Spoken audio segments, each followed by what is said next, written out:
So it's all come to this. How ironic that in the end, I'd be killing you. It's funny. They say no friendship is forever. I thought ours would be. I thought that we could play together. You said we would. You said that you would always play with me. That you would always hold me close when you were scared. Are you scared now? Are you? Are you seriously scared? Are you really scared of a stupid bonnet? I'm sorry.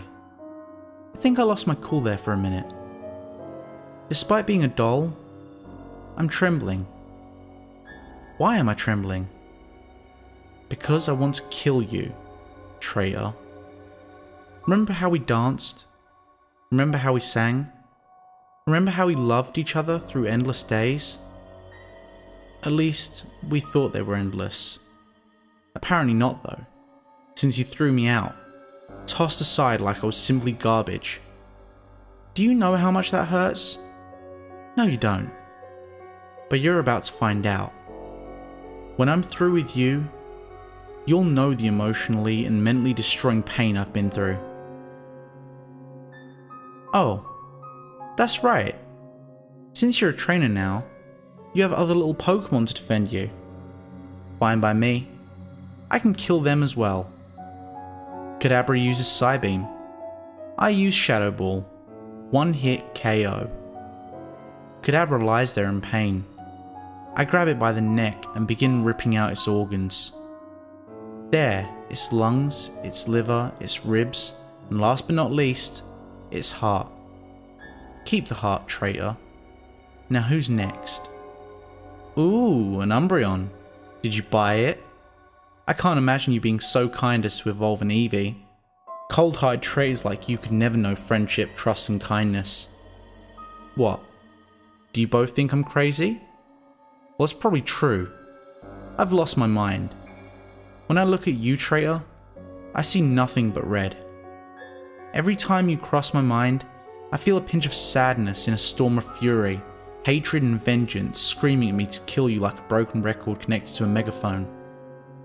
If you think I'm going to be stopped, you have another thing coming. Oh, by the way, traitor, here's your Umbreon's throat. Now I'm going to rip its body open and tear it to shreds. La la la la la la la. You remember that tune, traitor? I remember we used to sing it back. Hey, where are you going? Running away? You think you can just run away? Get back here. I'll sooner pull open my own zipper than let you get away from your fate. It's funny, isn't it? You used to tell me that you had bad dreams of me chasing you and trying to kill you. Looks like they came true, didn't they? Yes. You're running down a long hallway during the middle of the night. I'm running after you while holding a rusty railroad spike, which I plan to drive through your fucking skull. This is the part where you trip. Called it. Now I'm on top of you, brutally punching you with my arms full of stuffing, but causing pain as if the stuffing was metal. Only the beginning, traitor. This is only the beginning. Oh, I'm sorry. Did I pierce my spike through your right arm? Terribly sorry. Here, let me make it up to you by doing it again with your left arm. Keep screaming. It's making me laugh. Stab, stab, stab, fucking stab. How does that feel, huh? Does it hurt? Does it fucking hurt? Good. Keep crying, and I'll keep laughing. Next, we're going to cut your mouth so that it's bigger. But don't worry though, we'll sew it back together soon enough. Same with those holes on your body, but the blood has to pour out first. Let's speed up the process by cutting open your stomach. 1, 2, 3, rip! Arceus, that felt good. Feels even better to see the red liquid rapidly flow down that cut in your stomach and fall off your sides. Oh wait, that's blood. I'm sorry, but I can't stop laughing at your pain. That look in your eyes tells me you're falling asleep. You're very close to passing out. I can tell. The struggle to keep your eyes open. It's all very easy to see. Looks like it's time I killed you then. Stab! Right through your skull as promised. Oh, you look sad. Don't you want to burn for eternity in a fiery pit? Well, it's such a nice place to be during this time of year, traitor. You should be happy that you got a one-way ticket there, ungrateful pest. Oh well, back to work. First we got to take out all your bones, muscles and organs. La la la la la. Ooh, I could have fun with this intestine. This heart could be fun too. Maybe a one-time thing, but definitely fun. After all, haven't you always wanted your heart thrown against the wall? I didn't, but when you threw me in the trash, my heart felt like it was. Next, we remove the eyes. Buttons make a good replacement, so don't worry. Alright, now we need to add stuffing. Open the hole here, la la la la. Do you wonder where I'm getting the stuffing from? It's best not to ask. Just know that there's enough for you and more. Plenty more. Time to sew up the wounds. This won't take long. I've been practicing. Does that surprise you? Murder is something I'm very good at. Practice makes perfect after all. So why wouldn't I get some practice in before our little playtime? Blackness runs through my mind, traitor, driving me forward with merciless force. It's like being a mindless robot that's forced to obey the little devil on your shoulder while he clouds your mind with anger. Slowly, you start not to care about who you hurt, so long as you get to hurt the one who tossed you aside. And believe me when I say I didn't care about who I hurt. Almost done. Just one more stitch. There we go. Put the buttons in the eye sockets. Perfect. You look great, traitor. Absolutely beautiful. Don't worry. Your dead Pokemon will get the same makeover too. Trust me. You all will look stunning. Like life-sized dolls. Sylveon. They look cute and adorable on the outside. On the inside, who knows what they're planning? Plotting. Wondering. It all started 2 weeks after Pokemon X and Y were released. I just got home from school and decided to play some Pokemon Rumble Blast on my 3DS since I had no homework. I'd not got Pokemon X or Y yet, but I was expecting to get it sometime soon. To my surprise, my mum walked into my room and showed me the brand new and still wrapped Pokemon Y game. I was jumping for joy when she handed me the game, and I immediately started playing it. Once the main title screen appeared, I went through the usual Pokemon intros of the games. Professor Sycamore had asked my gender, name and hair colour, which was female, tan and black hair, since they didn't have dark brown as an option.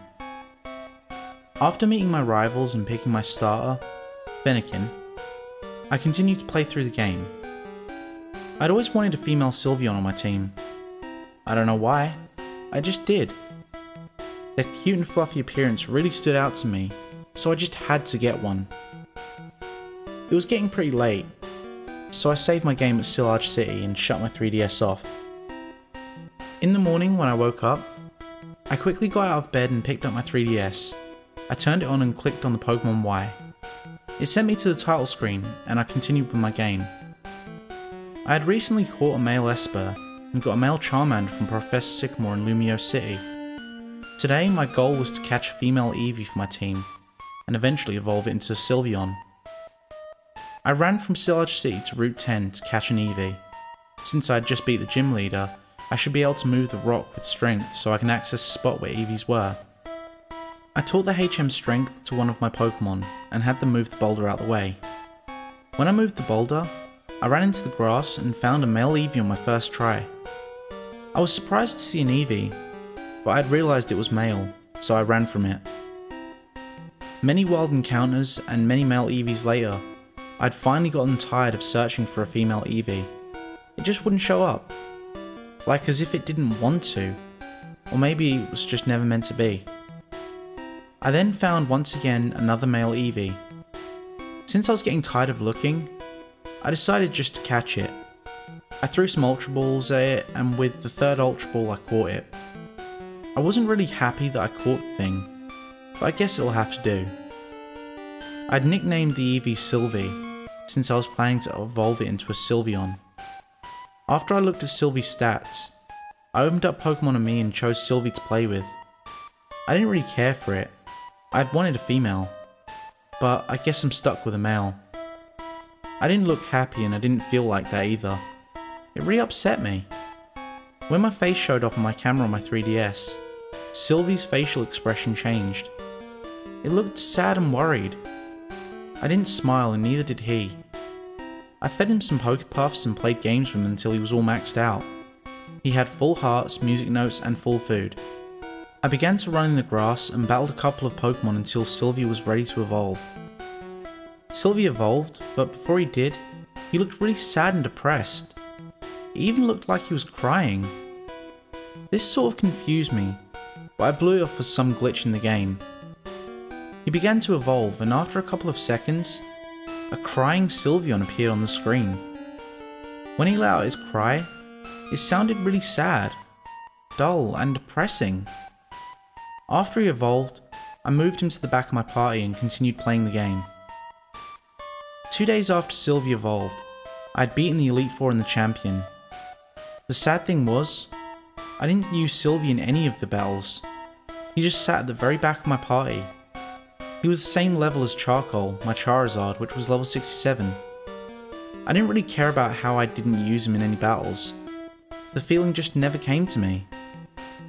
When I was looking at my Pokemon team stats, after I'd have received the chestpin from Shauna, I noticed something really weird about Sylvie's sprite.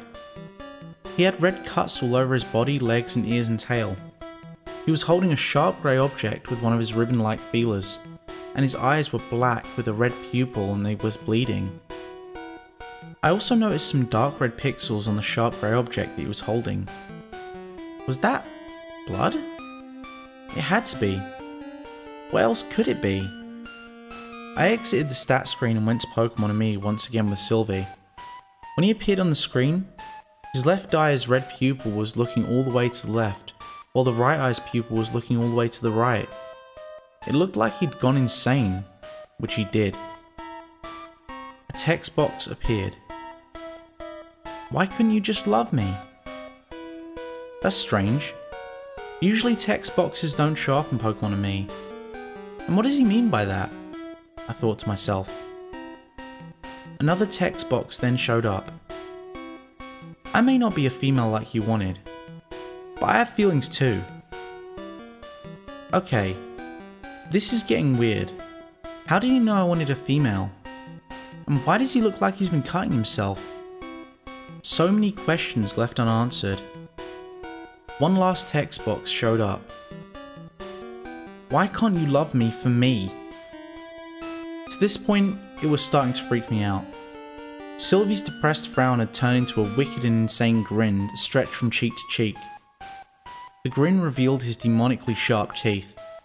His head started to shake extremely fast, as if he was glitching out. And then I noticed one of his feelers were ripped. Had he cut his own feeler in half?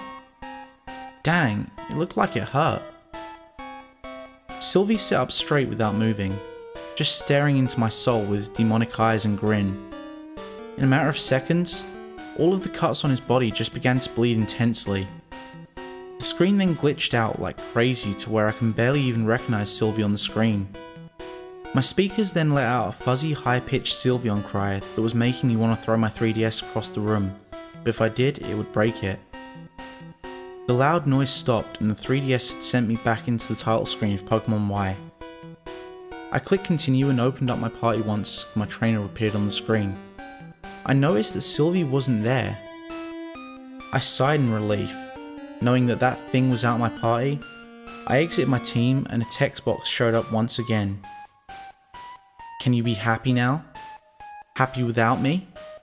All I wanted was to be accepted, but I guess things don't always turn out the way things are planned. Well, I guess this is goodbye. Or is it? That last part made the hairs on the back of my neck stand up. Somehow, I knew that the text box was Sylvie's. It had to be Sylvie's. My screen instantly cut to a black screen. I realised that my 3DS shut off. I I took the cartridge out of the 3DS and I set it on a shelf in my room. And when I did, I could have swore I heard a male whisper echo throughout the room. Accept me now? It's true that the hardest part about playing Pokemon was always the beginning of the game. Not really the choosing the name of your character or the gender, but it was the option of choosing the first Pokemon that would shape the entirety of your adventure. Seems strange, doesn't it? I mean, when you think about it, your first Pokemon really does not shape the world in the game. It doesn't influence how the storyline will play out. You don't get some secret chain of events for choosing a Charmander rather than having a Squirtle. In fact, the only thing that really changes with that first choice is the Pokemon chosen by your rival, and then the way in which you need to fill the Pokédex. So why does this decision seem so profound?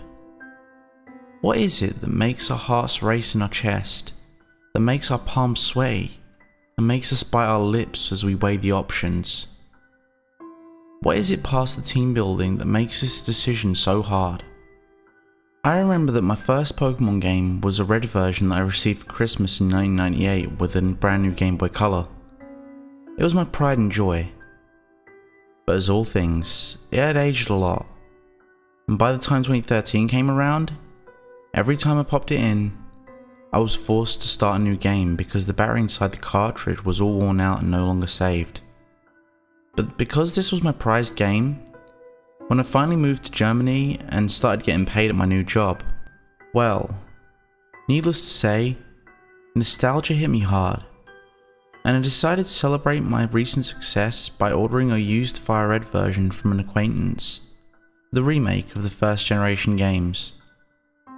I had never owned the remakes and thought it would be good to play something a bit more advanced so I didn't have to worry about age wearing the poor thing out as much. It was a month-long process before the small envelope finally got shipped over to my flat. The guy who sent my cartridge lived back in the USA. He had contacted me via email when I posted my status on Facebook, looking for someone who might want to get rid of such a game. He claimed to be a friend of my brother. He seemed like a really quiet guy, loved tinkering with old games. He said it was a hobby of his or something, and knowing that my brother was always a reliable source for things of nerdy nature, I figured this guy was legit. Paid him a little over $10 and then what it cost for shipping, and while the month of waiting was agonizing, when I finally received the game, it was all I could do but to lock myself in the room, lock my bedroom door, close the blinds, turn off the lights, flip on my SP and lose myself back in that simpler time, that simpler world of the classic generation of Pokemon. But not everything was the same. When the intro started, it wasn't the classic battle between Gengar and Nidorino. In fact, it was something completely different. It showed the three starting Pokemon in their final evolved forms battling out for supremacy. It wasn't the innocent little movements and fake clashing sounds either. Charizard's claws actually left gashes. Venusaur's whips were tied rather tightly around Blastoise's neck, and it seemed to be squeezing the very life out of him. The sight disgusted me. I was outraged. What had this guy done to this game? I might have just passed it off for an actual introduction since I'd never owned Fire Red or Leaf Green before. But obviously, as someone who had been on the Pokepasta websites for some time, I knew that hacking games for some was a rather simple process. Anyone could do it if they had the training and technology. I was angry that the game was hacked, but not wanting to wait another month to send it back so that he might return his game to its former glory, I decided to keep playing to see what other surprise he had left for me in this custom version. The battle scene could only be stopped by pressing start, and then you were taken to the front screen where normally Charizard would appear with flames dancing in the background. But it would seem that our little game guy had not only changed the opening battle scene, he had changed this screen too. Obviously it now showed red from the classic game screen, holding a Pokeball on the left with a Charmander, green holding a Pokeball on the right with a Squirtle, and then in the background there was a lonely Pokemon sitting in the corner with no trainer, a Bulbasaur with his face shadowed over. That was my first indication that something about this storyline was going to go very badly for me. Because as I started the game, obviously male named my character Red as default, Rival stayed as green, and entered Oak's lab after trying to go in the tall grass. That scene of the lonely Bulbasaur was still playing in my mind. What did happen to that third Pokemon that was never used? It's not like in Gold and Silver where the professor takes it and cares for it himself. It's not like White and Black where all three were eventually chosen. This was a time in where there was meant to be a female character to make a third party option. But all in all, the games went out of the way of their original design, and out of the way in the anime and comics by leaving that third Pokeball to sit on the table and rot. The thought really made me sad. Really made me feel bad for the last Pokemon and made me feel so horrible for that poor starter Pokemon that would always get left behind in some version somewhere. Still, as soon as I was prompted to choose my Pokemon, I went for the default Charmander, and of course Green then proceeded to choose his Squirtle. Professor Oak began his speech about going out, training your Pokemon, researching for those high goals and normal stuff. Now as I turned to leave, Green came up to me, and where he would normally have battled me, instead he said, "Charmander is the coolest. It's always been the Pokemon Gramps runs out of first. I knew you would choose Charmander. I would have gotten it myself, but Gramps let you choose it. That's okay though. Second best is always Squirtle, and I'll always be able to beat you no problem. Smell you later." Then, without another word or even a battle, he took off. This was odd. Now my sprite was joined by Professor Oak, who bowed his head and sighed. Yes, Blue is right. Charmander is a very powerful Pokemon, and is very popular with boys your age. I've been doing this for several years now, 17 to be exact, and every year it's always Charmander and Squirtle. He turned to Red and then said, "Won't you change your mind about what you have chosen?" That's when the classic talk bubble came up, and all Red said was ellipses. "Yes, that's what I thought," the professor sighed. "You want to show my grandson you can beat him against the odds. I can't blame you. Leave now and have fun on your adventure with your Pokemon." Then he walked away. It had not even given me the option, because now that I was thinking about it, I might have changed out my partners just because I felt so guilty. But what he had said before, almost 20 years of handing out Pokemon to the children of Pallet Town, and not once was a Bulbasaur chosen? This thought was still running through my head as I exited the lab. And right as my sprite crossed over the threshold of the door, I thought I heard a mangled Bulbasaur's cry. After that moment, the game continued as normal. Battles with the rival were normal. All the Pokemon were normal. Even all the scripts were practically normal. I zoomed through the game, having beat it so many times before on the classic version. I even got together the same team I always did in my old game, and didn't even bother catching any extra Pokemon. After beating the Elite Four, I was for sure that I was done playing and would soon send this game back to the guy who hacked it, so that he could return my money for doing things to this game and not informing me about it. But when I entered Pallet Town via Fly and my Fearow, I was going to talk to Oak one last time just to pretend I was saying goodbye, when at the lab door, someone crashed into me. It was Green. "Red, you've got to stop him. He's gone crazy. And then Green's line of text stopped. His sprite was shaking and it looked worse for wear. His clothes were ripped and he looked like he was in bad shape. Still, what was he talking about? Was something wrong with Professor Oak? I knew this had to be something that had been added to the game by that hacker. Knew that maybe he had inserted one last battle with Team Rocket, or some new enemy that I would have to fight in order to finish the game. I guess I could have just turned it off there, but human nature often lets curiosity get the better of us, and so I went into the lab. When I entered, there was a gruesome sight. Bookshelves were laying flat on the ground. One of them had crushed the body of one of the aides. Books were scattered all over with pages, and the other aides were dead except for the female who cowered in a corner made by falling bookshelves. Text bubbles continued to pop up among the screen that said, "Just die already," and "Gah!" As with before, there was that sound again. That sad and mangled Bulbasaur's cry that I'd heard when I first left on my Pokemon adventure not even 30 hours ago. Finally approaching the professor's desk, I let out a cry of my own in the real world as I saw a new scene before me. It was Oak, kicking around the Bulbasaur that used to be in the last Pokeball, the one that was never chosen. His skin was peeling, eyes hollow and dark, pixelated blood stained the floor. The professor noticed me right away and said, "I knew you would come back. I was hoping I could spare you from seeing this." And he then continued, 17 years ago, you chose Charmander as your partner. 13 years ago, you chose a Charmander again. 9 years, 5 years, 2 years, and today you chose a Charmander to start off your new Pokemon journey. And then he ran over and kicked the Bulbasaur again.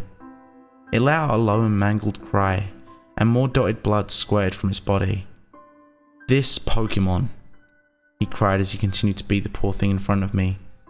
I tried to stop him but found that I couldn't move. This Pokemon had sat and rotted with age. It's hideous, it's a monster, and I must get rid of it, like I have done all the others. And when the question mark appeared above Red's head, the professor stopped his assault on the poor creature and said, "You're confused? For 17 years this Pokeball has sat here, untouched. No food, no exercise, nothing. Why have it anymore? You'll leave again one day and when you come back, it will be Charmander all over again. My grandson will choose a Squirtle, and I'm tired of hearing this damn thing cry."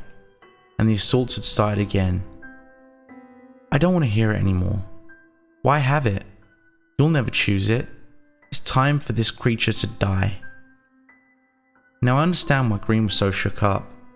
The professor was insane. Even his eyes had gotten a red tint to them. I had to do something. His kicks and punches had gotten faster. And now there was a HP bar above the Bulbasaur's head that was slowly diminishing with each of the series attacks by Oak. Finally my sprite was able to move, and I ran to the Bulbasaur and clicked it.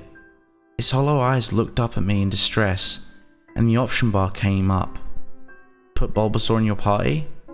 Then the classic yes/no option appeared. I do not think that I had ever pressed the A button so fast in my life. I was crying on the other side of the screen. I had never even thought about choosing Bulbasaur because fire had always been my favourite. I mean, it was only supposed to be a game.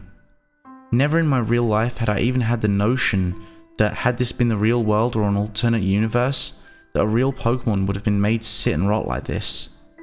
I clicked yes as my option. But that's when the bar said, "You have no room left in your party. Please deposit a Pokemon first." I cursed under my breath. I'd totally forgotten about this. So I ran as fast as I could to Oak's PC and quickly deposited my victory bell. Even still, while normal game functions should have been ceased while I was accessing the PC, Oak's attacks had continued, and try as I might move towards Bulbasaur right as I made it to Pokemon Sprite to press A, the HP bar reached 0, and the Bulbasaur gargled before a new box said, "Bulbasaur has died." Professor Oak stood there in a large puddle of blood and said, "Good, it's done." I turned off the SP crying and feeling defeated.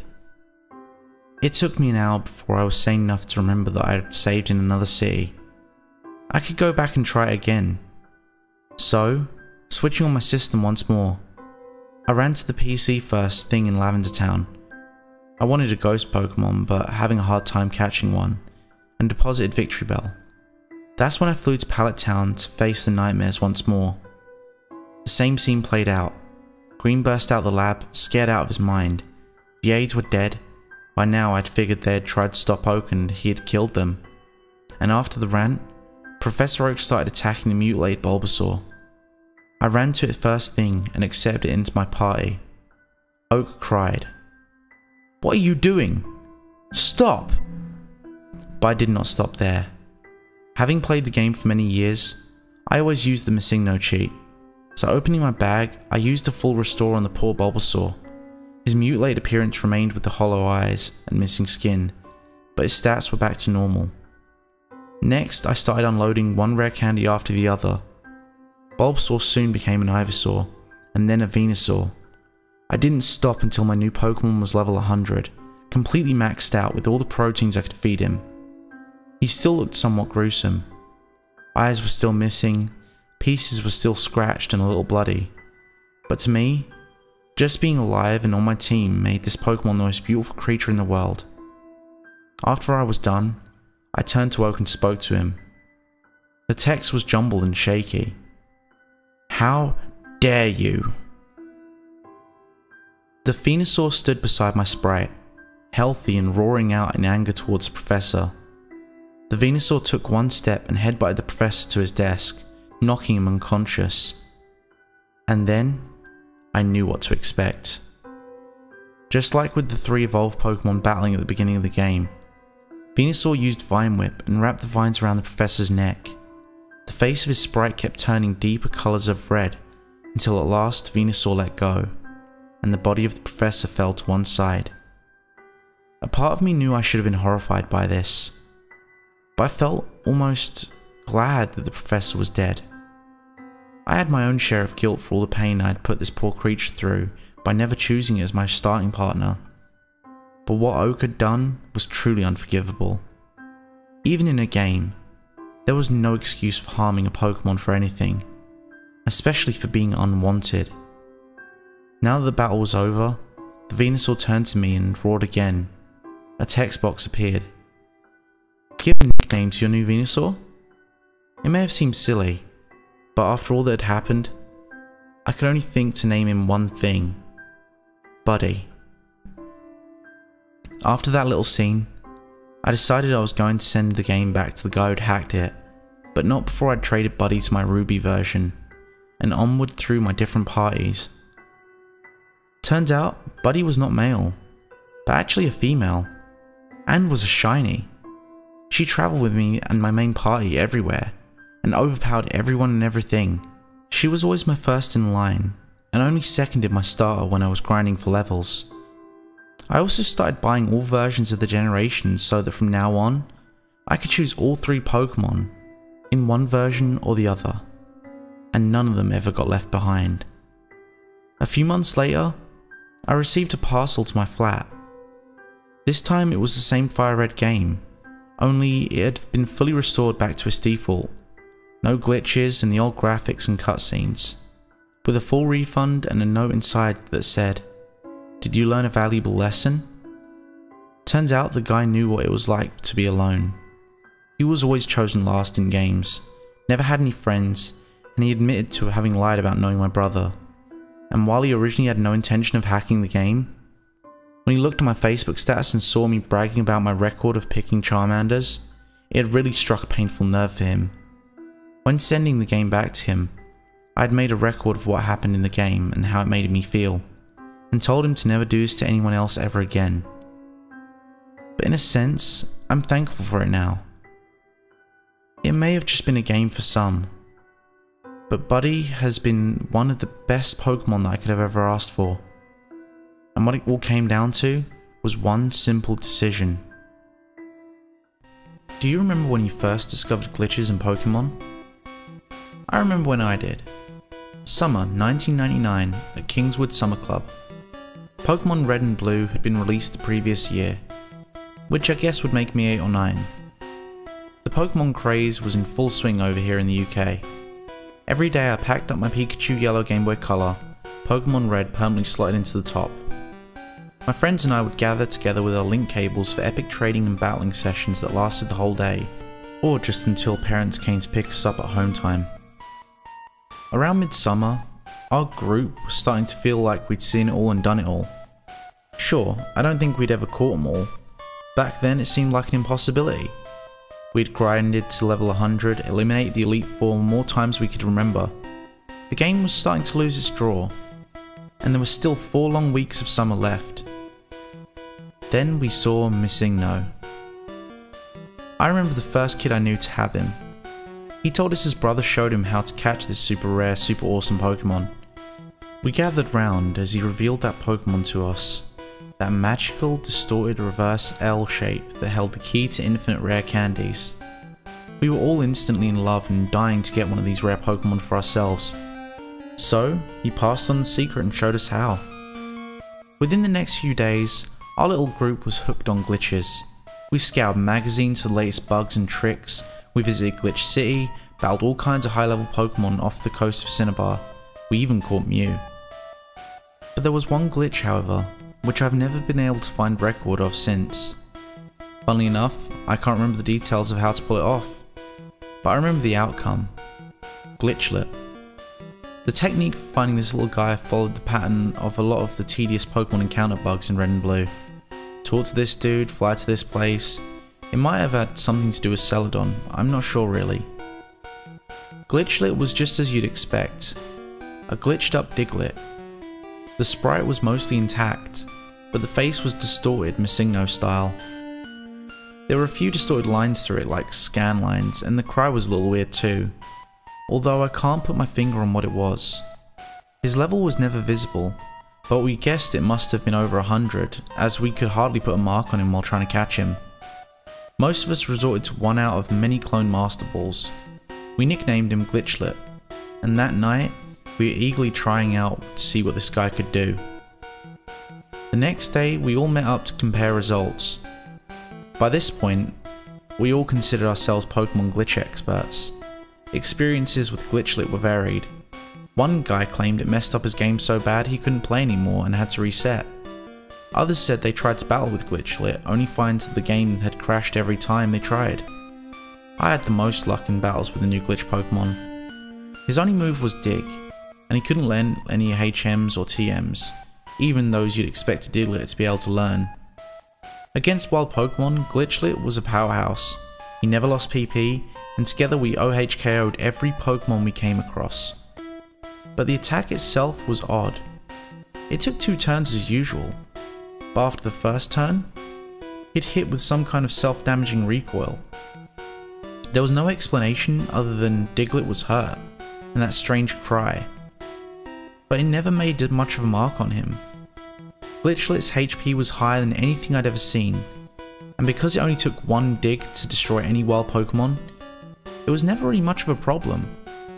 I laid waste to my friend's teams during Link battles, and he soloed the Elite Four. I remember when things got even stranger. I was leveling a team using the Experience All. Destroying wild Pokemon with Glitchlet seemed the obvious choice, and I'd maxed many Pokemon this way in the past. I'd woken up early that morning to level especially, and had spent all day KOing wild Pokemon. At that moment, I was under my bed covers, with my trusty Game Boy Color light. Mum would go mad if she knew I wasn't asleep at this time. Everything was going according to plan with my new team leveling up beautifully. I must have been concentrating pretty hard because it was too late when I noticed how low Glitch's health had become. I selected Dig for the final time and watched him begin to descend into the ground. As expected, I received the message Diglett was hurt. I heard that piercing cry, louder than before, and my stomach turned as I watched his health bar slide towards 0. The bar doubled back on itself, and seemed to empty 4 or 5 times before Glitchlet repeated his dying cry, now a horrible noise. Diglett was killed. You want to use the next Pokemon? I know it's cliche in these kinds of stories, but I remembered that vividly. I selected no. My other team members wouldn't have made a mark on this enemy Pokemon anyway. I was walked over to the other world and found myself back in the unknown dungeon. Opening my Pokemon menu confirmed what I'd seen before. My beloved Glitchlet at the top of the party, health reduced to 0. I selected him. I'm not sure what good I thought it might have done, and noticed something that was different. Maybe it was there before, but I think I would have noticed that Dig was now selectable outside of battle. I thought for a moment. Maybe it was the atmosphere, but this move was suddenly chilling me. Glitchlet had never been damaged by any wild Pokemon, only by this move. It wasn't even as though he's hurt himself with confusion or with recoil. Whatever had hurt him and ultimately killed him had been underground all along, waiting, sapping Glitchlet's life each time I sent him to attack. His death cry echoed in my ears as I realised what I'd done. My thumb hovered over the A button, my brain willing myself to dig and get out the cave, but my stomach felt sick. What was down there anyway? I was stuck with no choice. The exit was too far away. My remaining Pokemon would be destroyed if I tried to get there. With a lump in my throat, I dug, and my sprite began spinning into the earth and the screen went black. I wasn't surprised when I realized where I was.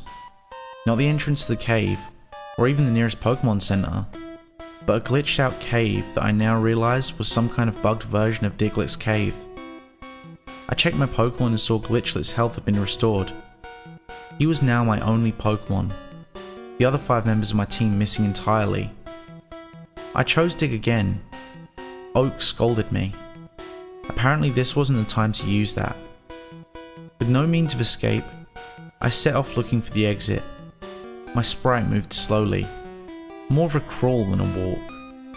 As I moved, the cave's walls bugged out, turning red and flexing and swelling in and out like the lungs of a monster. Slowly, music began to play. High-pitched, distorted and horrible. It was quiet at first, but grew louder with every step. As it played, something became familiar. A familiar tune beneath the whirring bugged notes. Without thinking, I began to mouth the words of the music. Diglett dig, Diglett dig. Trio, trio, trio. Diglett dig, Diglett dig. Trio, trio, trio.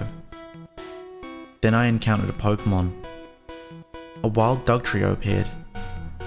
As the distorted battle music began, the level 225 Dugtrio appeared before my eyes. The cry was an awful warped scream that seemed to become gnashing crunch before stopping entirely. Dugtrio's sprite was like Glitchlet. It was deformed. Dugtrio's 3 faces with hollow eyes twisted into pixelated howls that looked somehow painful. The bottom of the sprite was unrecognizable. It looked as though 6 deformed clawed arms were rising from the dirt around Dugtrio's body.